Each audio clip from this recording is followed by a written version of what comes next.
The website claimed the Regency Act has long needed updating, and added, never has the matter become so pressing.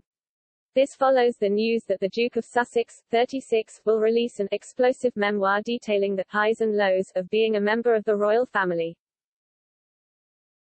Prince Harry's book will be published by Penguin House, and he is said to have been working with the Pulitzer-winning ghostwriter John Joseph Meringer. His publishers said, in an intimate and heartfelt memoir from one of the most fascinating and influential global figures of our time, Prince Harry will share, for the very first time, the definitive account of the experiences, adventures, losses, and life lessons that have helped shape him. But the announcement has reportedly sent shockwaves around Buckingham Palace, with some sources even suggesting that he did not warn the Prince of Wales about his $20 million book deal. In a statement, Prince Harry said, "I'm writing this not as the prince I was born but as the man I have become."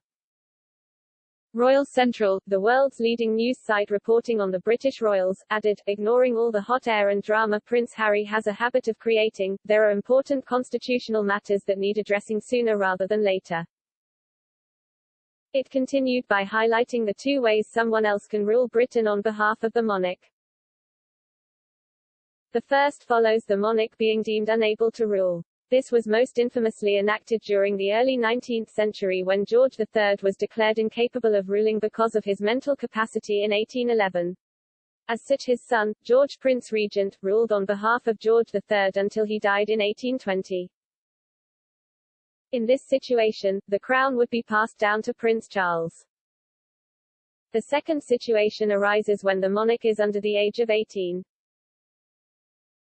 Royal Central expressed concerns about the enforcement of the Regency Act from 1937 if Prince George was to succeed to the throne before his 18th birthday.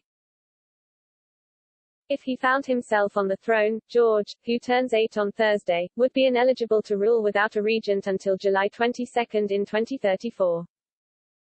This scenario has caused some angst for followers of the royal family following Prince Harry's decision to move into a £10.6 million mansion in California with Meghan Markle and their son Archie.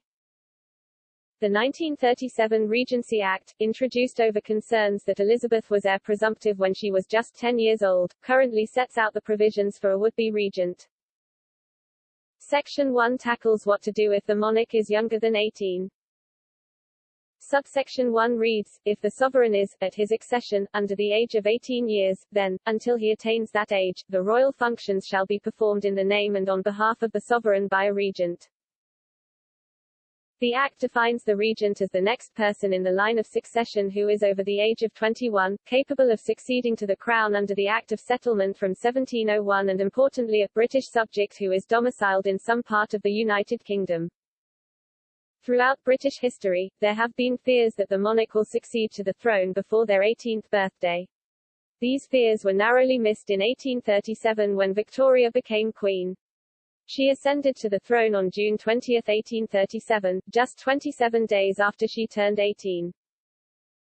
Nonetheless, the last time a monarch became king or queen before they entered adulthood was almost 500 years ago when Edward VI, just 9 years old, succeeded his father Henry VIII. During his 6-year reign, the boy king had 2 regents. The Duke of Somerset, Edward's eldest uncle, was protector until 1549 when he was overthrown and later executed. He was subsequently replaced by the Duke of Northumberland until Edward's death in 1553. Royal Central warned that as it stands, should Prince George find himself on the throne before the end of July 2034, then Prince Harry would find himself as regent. The website said they expect an amendment to the 1937 Act because of Harry's decision to flee stateside. Now that the Duke of Sussex has cut ties with his family, he cannot fulfill these most important constitutional roles, they added. The piece ended by considering whether Harry's announcement is an attempt to supersede an imminent statement from Buckingham Palace.